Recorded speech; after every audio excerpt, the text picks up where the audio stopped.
I tried to reassure him that he had lots of talents, but that just made him look more miserable. We talked about canoeing and swordplay for a while, then debated the pros and cons of the different gods. Finally, I asked him about the four empty cabins. Number 8, the silver one, belongs to Artemis, he said. She vowed to be a mating forever, so of course no kids. The cabin is, honorary. If she didn't have one, she'd be mad. Yeah, okay. But the other three, the ones at the end, are those the big three? Grover tensed. We're getting close to a touchy subject. No. One of them, number 2, is Hera's, he said. That's another honorary thing. She's the goddess of marriage, so of course she wouldn't go around having affairs with mortals. That's her husband's job. When we say big three, we mean the three powerful brothers, the sons of Kronos. Zeus, Poseidon, and Hades? Right, After the great battle with the Titans, they took over the world from the dead, and they drew lots to decide who got what. Zeus got the sky, I remembered. Poseidon the sea, Hades the underworld. Uh-huh. But Hades doesn't have a cabin here. No, he doesn't have a throne on Olympus either. He sort of does his own thing down in the underworld. If he did have a cabin here, Grover shuddered, well, it wouldn't be pleasant, let's leave it at that. But Zeus and Poseidon, they both had like a bazillion kids in the myths. Why are their cabins empty? Grover shifted his hooves uncomfortably. About 60 years ago, after World War II, the big three agreed that they wouldn't sire any more heroes. Their children were just too powerful. They were affecting the course of human events too much, causing too much carnage.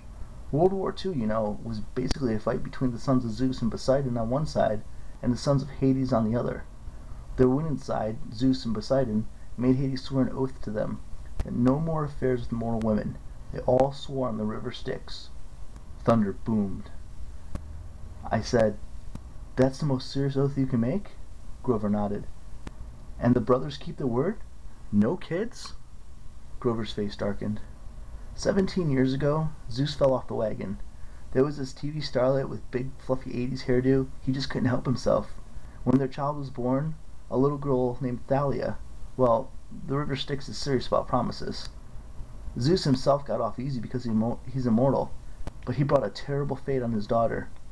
But that isn't fair. It isn't like it was the little girl's fault. Grover hesitated. Percy, children of the big three have powers greater than all other half-bloods. They have a strong aura, a scent that attracts monsters. When Hades found out about the girl, he wasn't too happy about Zeus breaking his oath. Hades let the worst monsters out of Tartarus to torture and torment Thalia. A satyr was assigned to be her keeper when she was 12, but there was nothing he could do. He tried to escort her here with a couple other half-bloods that she'd befriended. They almost made it. They got all the way to the top of that hill. He pointed across the valley to the pine tree where I'd fought the Minotaur. All three kindly ones were after them, along with a horde of hellhounds. They were about to be overrun when Thalia told her satyr to take the other two half-bloods to safety while she held off the monsters. She was wounded and tired, and she didn't want to live like a hunted animal. The satyr didn't want to leave her, but he couldn't change her mind, and he had to protect the others. So Thalia made her final stand alone on top of that hill. As she died, Zeus took pity on her. He turned her into that pine tree. Her spirit still helps protect the borders of the valley. That's why it's called Half-Blood Hill. I stared at the pine tree in the distance. The story made me feel hollow and guilty, too. A girl my age had sacrificed herself to save her friends. She had faced a whole army of monsters. Next to that, my victory over the Minotaur didn't seem like much. I wondered if I'd acted differently. Could I have saved my mother?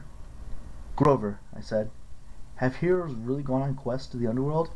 Sometimes. Orpheus, Hercules, Houdini. And have they ever returned? Somebody from the dead? No, never. Orpheus came back close, Percy. But you're not seriously thinking... No, I lied. I was just wondering. So, a satyr is always assigned to guard a demigod? Grover studied me warily. I hadn't persuaded him that I'd really dropped the underworld idea. Not always.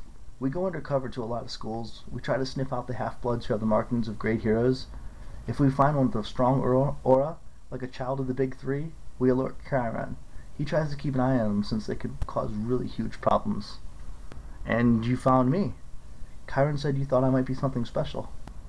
Grover looked as if I'd just let him into a trap. I didn't... Oh, listen, don't think like that. If you were, you'd know. You'd never, ever be allowed a quest. and I'd never get my license.